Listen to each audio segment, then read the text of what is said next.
अगर गैर संवैधानिक नाम है, अगर क्या संविधान से चलेगा, देश चलेगा? आप कहां संविधान से चलाना चाहते हैं? भारतीय जनता पार्टी के नोट से चलेगा? मत चाहिए, आपने कहा कि हमें बाबर से कोई प्रेम नहीं है, जिस दिन संविधान को ताक पे रख दिया जाएगा। प्राची, सबसे पहले तो मैं आपके माध्यम से सैयद नवाज से एक जवाब चाहता हूं। जवाब इतना सा है कि बार-बार बाबरी को सपोर्ट करने और डिफेंड करने वाले लोग भारत के संविधान की बात करने लग जाते हैं, बल्कि ये उस पार्टी को सपोर्ट करते हैं जो संविधान की खाली किताबें लेकर देश में घूम रहे थे। लेकिन उस संविधान से ही निकला हुआ प्लेसेस ऑफ वर्शिप एक्ट है प्राची जी। उस प्लेसेस ऑफ वर्शिप एक्ट के ऊपर में ज्ञानवापी में भी और शाही ईदगाह दोनों जगह इन्होंने लगाई थी, लेकिन तो आज इस वीडियो में हम लोग आज इस डिबेट शो में देखने वाले हैं कि किस तरीके से बाबरी मस्जिद को, मतलब जो बंगाल में कि बाबरी मस्जिद बनने जा रही है उसके ऊपर डिबेट है। भाई मैं तो कहूँगा कि भाई हिंदुओं तुम लोग सोते रहो बस। चलो डिबेट को देखते हैं, फिर कमेंट आप करना ज़रूर, ठीक है? देखते हैं कितने कमेंट्स आते हैं और आपकी राय बहुत ज़रूरी है। चलिए डिबेट को देखते हैं। तो चलिए शुरू करते हैं। ना आज रहेगी ना आने वाले समय में रहेगी, उसका वही आश्रय होना चाहिए जो पहली बाबरी का हुआ था। और यह सोच भी घृणित करने वाली है, सिर्फ और सिर्फ हिंदुओं को एक तरीके से नीचा दिखाने के लिए, उनको अपमानित करने के लिए, उनके हृदय पर चोट करने के लिए। क्या ये चुनाव बात तो सही है मुद्दा है, इसलिए आप भी इसे जीवित रखना चाहते हैं? भाई कोर्ट में मामला गया, कोर्ट ने इस पर रोक नहीं लगाई, उसके बाद जाकर ये बाबरी मस्जिद का निर्माण शुरू हुआ। हुमायूं कबीर बनाना चाहते हैं, वो बना सकते हैं, आजाद है। आप लोगों को क्या दिक्कत है? और दिक्कत है तो कैसे रोकिएगा? मनाएगा ये तो मैं मानता हूं कि जो भी उन्होंने कहा, लेकिन हां उनकी बात में जो कॉन्फिडेंस नजर आ रहा है, जो विश्वास नजर आ रहा है, जो भरोसा नजर आ रहा है, वो कहीं ना कहीं ममता बनर्जी और उनकी पुलिस की तरफ से दिया गया भरोसा है। जाहिर है जिस तरीके से वो मूवमेंट को लेकर आगे बढ़ रहे हैं, राज्य सरकार जिस तरीके से उनको मदद कर रही है, जिस तरीके से चीजें आगे बढ़ाई जा रही हैं, इस देश की धरती पर एक और बाबरी बनाने का जो प्लान है, और उसमें एक चीज उनकी तरफ से बहुत साफ दिखाई दी, वो है उनके समाज से बहुतायत में सपोर्ट। मुझे और अभी तो रुको, क्लाइमैक्स अभी बाकी है। अच्छे से याद है जब हुमायूं कबीर ने 11 बक्से डोनेशंस के लिए लगाए थे बाबरी मस्जिद बनाने के लिए, जैसे ही फीता काटा उससे कुछ मिनटों में जो है वो 11 डब्बे रुपयों से भर गए थे। उस पूरे दिन में अप्रॉक्सीमेटली 2 करोड़ 47 लाख रुपए यूपीआई से रिसीव हुए। तो हां, आज भी इस देश में बाबरी से प्रेम करने वाले, बाबर से प्रेम करने वाले, मुगलों से प्रेम करने वाले हैं। जहां तक मस्जिद का विषय है किसी को कोई नफरत नहीं है, लेकिन हां जहां तक बाबरी मस्जिद का विषय है, एक चीज बहुत साफ है, इस देश की धरती पर मर्यादा पुरुषोत्तम भगवान श्री राम के मंदिर का विषय 135 साल में जाकर निर्णय मिला कोर्ट में, और 500 साल उसको दोबारा से बनाने में लगे। मैं इस चीज को बिल्कुल नहीं कहता कि कोर्ट ने क्या निर्णय किया उस पर कोई संशय है, लेकिन मैं इस बात को जरूर जानता हूं कि आप खास तौर पर एक धर्म के लोगों पर अपमानित करने के लिए, प्रताड़ित करने के लिए, देश की चेतना को मारने के लिए, देश में खास तौर पर आतताइयों का, बलात्कारियों का, गुंडों का महिमा मंडन करने के लिए अगर आपको बाबर मिला है तो माफ कीजिए, इस देश में नहीं चलने वाला। यह कलाम का देश है और उसी से जाना जाएगा। यह वीर अब्दुल हमीद का देश है, यहां बाबर की ना जगह थी ना है ना होगी। ठीक है, सैयद जवाब। क्या बात है सर, क्या बात है सर, क्या बात, ये बात है। अरे सर क्या बात। संवैधानिक तो नहीं हो गया इस देश में? अगर संवैधानिक हो गया है तो ये तो एक्सपर्ट लोग हैं ना मस्जिदें तोड़ने में।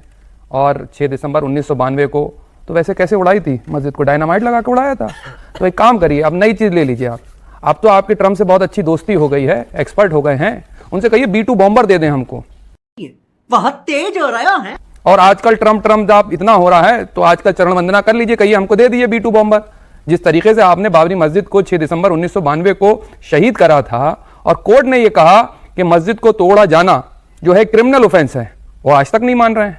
लेकिन हैरत की बात है, जिस सियासत में ये एक्सपर्ट हैं, क्योंकि इनकी पूरी बिसात 1989 पालमपुर रेजोल्यूशन के अंदर आप देखेंगे कि भारतीय जनता पार्टी जो है जानबूझ करके राम मंदिर का मुद्दा लेकर के आती है। खाओ मां कसम, स्टेटस चेंज नहीं होंगे, लेकिन भारतीय जनता पार्टी की राजनीति पूरी ध्रुवीकरण की है। ऐसे लोगों के साथ की है जो आज मदद कर रहे हैं ना। नहीं, कौन नहीं मदद? हुमायूं कबीर जैसे लोग इनकी मदद कर देते हैं। हुमायूं कबीर, अगर भारतीय जनता पार्टी ध्रुवीकरण करने में माहिर है तो मदद कौन कर रहा है? मस्जिद बनाने से तो किसी ने नहीं रोका ना। मस्जिद बनाइए, बड़ी मस्जिद बनाइए, छोटी मस्जिद बनाइए, लेकिन नाम अगर बाबरी रखेंगे, उसे अयोध्या से जोड़ेंगे, राम मंदिर का जिक्र करेंगे, तो फिर एक बहस को आप जन्म दे रहे हैं जिससे भारत। क्या बोलना है नहीं पता, चीन के मुद्दे पे क्या बोलना है नहीं पता, बेरोजगारी पे क्या बोलना है नहीं पता, देश के अंदर महंगाई पे क्या बोलना है नहीं पता, बढ़ते पेट्रोल और डीजल के दामों पे क्या बोलना है नहीं पता। तू समझा? हाँ। नहीं तू समझा नहीं। मंदिर मस्जिद पे बोलना है, सब पता है इनको, कैसे विध्वंस करना है ये भी पता है इनको। अच्छा, इनको नहीं पता? अरे आप तो पढ़े लिखे वक्ता है ना, आपको तो पता है। आप ही बता दीजिए बाबरी पर क्या बोलना है, आप ही बता दीजिए। बाबर शब्द से इतना मोह क्यों है? अरे बाबर और मुगलों के खानदान से मोहब्बत तो भारतीय जनता पार्टी के लोगों को है, इनको तो जिना से भी मोहब्बत रह चुकी है। इनको तो करते हैं बाबरी मस्जिद नाम नहीं होना चाहिए, हम इसका विरोध करते हैं। क्या दीदी, अगर गैर संवैधानिक नाम है, अगर पर अरे अगर क्या क्या संविधान से चलेगा, देश नहीं चलेगा। आप कहां संविधान से चलाना चाहते हैं कि भारतीय जनता पार्टी के नोट बुक से चलेगा? मत चाहिए, आपने कहा कि हमें बाबर से कोई प्रेम नहीं है, जिस दिन संविधान को ताक पे रख दिया जाएगा। क्यों है प्राची? सबसे पहले तो मैं आपके माध्यम से सैयद जमात से एक जवाब चाहता हूं। जवाब इतना सा है कि बार बार बाबरी को सपोर्ट करने और डिफेंड करने वाले लोग भारत के संविधान की बात करने लग जाते हैं, बल्कि ये उस पार्टी को सपोर्ट करते हैं जो संविधान की खाली किताबें लेके देश में घूम रहे थे। लेकिन उस संविधान से ही निकला हुआ प्लेसेस ऑफ वर्शिप एक्ट है प्राची जी। उस प्लेसेस ऑफ वर्शिप एक्ट के ऊपर में ज्ञानवापी में भी और शाही ईदगाह दोनों जगह इन्होंने लगाई थी प्ली, लेकिन दोनों जगह प्लेस ऑफ वर्शिप एक्ट की एप्लीकेबिलिटी खारिज हो गई। तो दे दीजिए ना वापस हिंदुओं को। लेकिन बात छाती ठोक के अभी भी शाही ईदगाह की लड़ाई लड़ रहे हैं और अभी भी ज्ञानवापी की लड़ाई लड़ रहे हैं, लेकिन फिर संविधान की बात करते हुए बाबरी को सपोर्ट करना चाहते। तो मुझे लगता है ये एक मोनोटोनस है, एक ही कॉन्स्पायर्ड है और एक ही सोची समझी बात है कि जहां पर आप डिफेंड करना है संविधान की प्ली ले लो, यही नहीं, अभी और सुनिए। आपको संविधान समझ में नहीं है वहां पर इधर उधर महंगाई की बात कर लो, उसके अलावा और कुछ नहीं है। अब आती है बात पोस्टर की, तो बाबरी के ही नाम पे पोस्टर थे, वो तो 6 दिसंबर की बात करते हुए हुमायूं ने लगाई दिए थे। और अब भारत के अंदर में विभिन्न जगह पे जब बाबरी को हटाने की बात करी तो विफलता हो गई, हम सांप्रदायिक हो गया। अब मैं आपको एक पोस्टर और दिखाता हूं। देखिए, एक एमआईएम का पोस्टर निकला था, मौलवियों से अपील करिए मुसलमानों से कि आप कहीं भी मत जाइए कोर्ट में, सिर्फ मौलवियों के पास जाइए। तो सैयद अहमद बता दीजिएगा कि मौलवी संविधानिक है, कोर्ट संविधानिक है। बीजेपी वर्कर्स को तो छत्रपति शिवाजी के पोस्टर लगाने से बुक कर लिया गया केरला में, तो कौन से पोस्टर की हम बात कर रहे हैं? बात तो बताएं, संविधान की इतनी जानकारी है, बात तो सही है। और इनका कहना है कि ठीक है, इस देश में गरीबी और बेरोजगारी पर तो भारतीय जनता पार्टी के प्रवक्ता नेता इनको चर्चा करनी आती नहीं। चलिए, जब देश की बेरोजगारी दर बता दो और देश का महंगाई दर बता दो क्या है। अच्छा, करते हैं तैयारी? अच्छा, बिल्कुल करते हैं। अच्छा, आप बताइए कितना फिजिकल डेफिसिट है भारत बताओ, पर? वही बताओ, बताओ। बेरोजगारी 46 साल में सबसे ज्यादा अधिक है, बताइए। चलिए, अरे बताइए। इस देश के कुछ भी डीजल के दाम क्या है? इस देश के डीजल के दाम क्या है? रुक जाएं जवाद जी, सीएनजी के दाम क्या है? जवाद जी, और जो आज की डेट में वो हम लोग सीएनजी भरवाने जाते हैं, उसके दाम क्या है? सुन तो लीजिए, आपने सवाल पूछा, उसका बाबरी जवाब आने मत चलाइए। इस देश का इस समय का बेरोजगारी दर 4.7% है और ऐसा पहली बार हुआ है 17-18 सालों में जहां मात्र 1.5% इस समय जो है वो है रुपया 90 के पार 1.5%। अब देखा लड़ने लगा, अरे लड़ने नहीं रखा, ऐसा है कि रुपया 90 के पार आ जाए, लौट कर आए। बिल्कुल, इसमें कोई दो राय नहीं है कि बाबर नाम रखना, बाबरी नाम रखना संवैधानिक तौर पर कोई गलत नहीं है। बहुत बढ़िया। और इसमें कोई विषय नहीं है। लेकिन अब मुझे एक चीज बताइए, यूरोप में बैठकर कोई अपने बेटे का नाम हिटलर रख रहा है क्या? क्या मोहब्बत है इनको बाबर से? ये तो अच्छा है मैं अंधा हूं। आदमी जो मेरे बराबर में खड़ा दिखता भी मेरे ही जैसा है। बाबर का लेना देना नहीं इनसे, मुगलों का लेना देना नहीं, इनको रोकेंगे ना जरा। इनसे मुगलों से इनका कोई लेना देना नहीं, इनकी कद काठी मेरे जैसी, इनका चाल ढाल मेरे जैसा, इनका दिखना मेरे जैसा, भाई भी ये मेरा अपने आप को बताते हैं, हिंदुस्तानी भी बताते हैं। फिर इनको बाबर में इतना क्या आनंद आ रहा है मुझे समझ में नहीं आ रहा। ये साइको फैंसी बाबर के प्रति क्यों है इतनी भाई? मैं फिर से वही कह रहा हूं, प्रॉब्लम ये नहीं है कॉन्शियसनेस, बहुत सारी चीजें संविधान में, बहुत सारी चीजें नहीं। पिता के साथ अभद्रता से व्यवहार करने पर कहीं ना कहीं पेनलाइज तो इंसान होता है, लेकिन क्या रोक है? लेकिन हम फिर भी नहीं करते। गजब बात होगी, बहुत सारी चीजें संविधान। समझ रहे हो ना? जी जी। तो poster is not a freedom of speech and expression according to you then? मतलब पोस्टर को लगाना freedom of speech and expression को कटेल करना हो गया। भारत के आर्टिकल 19 के अंदर में कोई अपनी बात की अभिव्यक्ति कर ही नहीं सकता, क्योंकि अभिव्यक्ति की आजादी तो वही है ना कि पोस्टर लगा दो यहां से हिंदू के विरुद्ध, पोस्टर लगा दो कि गलत तरीके से आप कोट कर रहे हैं। मेरी बात सुनिए अमितोष जी, मेरी बात सुनिए। तो न्याय व्यवस्था है ना, कानून व्यवस्था है ना, उसका सहारा लीजिए ना। ये क्या ऐलाने जंग कर रहे हैं कि हम जाएंगे, मस्जिद गिराएंगे, हम जाएंगे, हम पैदल मार्च करेंगे? ऐलाने जंग क्यों कर रहे हैं? संविधान के पालन कर रहा हूं मैं। भारत के लोग थे जिनको गोली मारा गया, वो कोई भारत के बाहर नहीं थे, वो कोई गजनवी के लोग नहीं थे, वो एमआईएम के लोग नहीं थे। और उसी बाबरी के नाम पे जिसपे डिमोलिशन हो गया, यही नहीं, अभी और सुनिए। कोर्ट का ऑर्डर आ गया, उस बाबरी के जहां लैंड दिया वहां तो बाबरी नहीं बना रहे आप बाबरी बना रहे उस जगह जहां पे पोलराइजेशन की बात कर रहे हैं। नॉट 24 पैराग्राफ्स और साउथ 24 पैराग्राफ्स में जहां हिंदू पलायन होने पे मजबूर हो रहे हैं। तो क्या तो जो लोग सरयू के अंदर में लाल हुए वो खराब था बलिदान? और भारत के संविधान के अकॉर्डिंग जो आदेश दिया गया वो जस्टिस था ही नहीं, क्योंकि सैयद जमात सुप्रीम कोर्ट ने कहा मस्जिद को तोड़ा जाना एक क्रिमिनल ऑफेंस था। ऑर्डर में कहीं पे ये कोर्ट के ऑर्डर थे, माना आपने।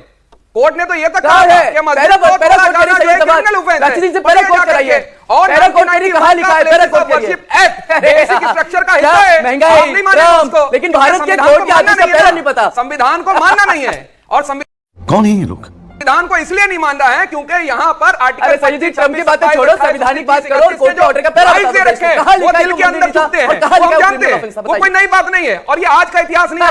एक एक करके बात करते हैं। सैयद जवाद जी, झूठ पे झूठ बोलती जा रही है, शर्म नहीं आती? आदरणीय प्राची जी, मुझे बड़ी खुशी हो रही है कि आपके चैनल पर बैठकर एक मुसलमान बन गया। उसने कम से कम बिस्मिल्लाह पढ़ दिया और उसने कुरान की आयतें पढ़ दी। यह देखकर कि आरएसएस से जुड़ा हुआ एक व्यक्ति कुरान शरीफ की आयतें भी पढ़ रहे हैं और बिस्मिल्लाह भी पढ़ रहा है, उस आरएसएस पर आरोप लगाया जाता है। आरएसएस मुसलमानों की दुश्मन है, लेकिन इन्होंने कभी बिस्मिल्लाह भी नहीं कहा, कभी कुरान शरीफ की आयत भी नहीं कही।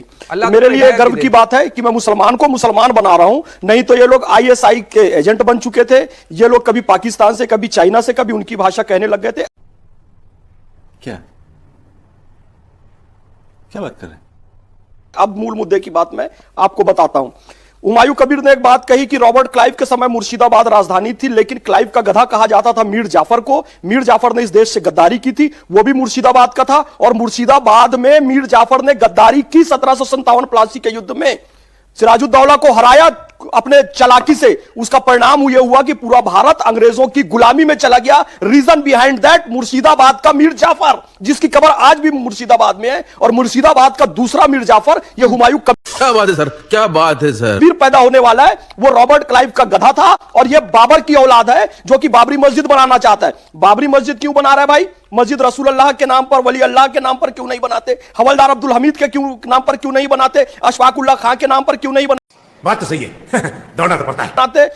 संविधान में इस बात की रोक नहीं है कि बाबर के नाम पे बनाओ ना बनाओ, लेकिन भावना इनकी इतनी गलत है कि देखिए, जब भारत ने पृथ्वी मिसाइल बनाई पंचतत्व के नाम पर, तो उन्होंने पृथ्वी को पृथ्वीराज चौहान से जोड़कर मोहम्मद गौरी के नाम से बना दी मिसाइल पाकिस्तान वालों ने। यही पाकिस्तान की विचारधारा है जो बाबर के नाम को आज भी जिंदा रखना चाहती है। नाम संविधान के विरुद्ध नहीं है, भावना इनकी गलत है, और हदीस यही कहती है कि अल्लाह आपके काम को नहीं, आपकी नीयत को देखता है। आपकी नीयत यह है कि भारत में जिन लोगों ने मंदिरों को तोड़ा है, जिन लोगों ने हिंदुओं की आस्था को नुकसान पहुंचाया है, और अभी तो रुको, उनकी विचारधारा को जिंदा रखा जाए। और आरएसएस अखंड भारत की बात करती है, वंदे मातरम, भारत माता की जय कहती है, और यह कहती है कि इस्लाम था और रहेगा। हमें तो गर्व है इस बात पर, आप कहकर दिखाओ कि राम का नाम था और रहेगा, कृष्ण का नाम था और रहेगा। हर बार कोई ना कोई वक्ता जिक्र कर रहा है। नहीं, देखिए, भावना की बात है, मैं बारंबार कह रहा हूं भैया, उन्होंने बोल के और करके दिखा भी दिया। क्या? पाकिस्तान बना लिया, बांग्लादेश बना लिया, एक हिस्सा पीओके बना दिया, एक हिस्सा अक्साई चीन बना दिया, क्या करा? कश्मीर से बना दिया तुमने क्या करा? से ही 500 सरकार किसकी है मौजूदा? किया गया, केरल से कुछ भी क्या कर रहे हो? बांग्लादेश ये कहे बस दे कि हम बाबरी मस्जिद दोबारा बनने नहीं देंगे, तो हिंदू करा हो गया, बताइए ना। हिंदू आतंकवादी हो गया, आवाज उठाई, आतंकवाद आवाज उठाई, कहने मात्र से ही आरएसएस के लोगों ने आवाज उठाई, भारतीय जनता पार्टी को फिलहाल अपने उद्योगपति मित्रों की चरण वंदना में लगी हुई थी, हमने आवाज उठाई, नहीं लगा, मजा आया, खत्म।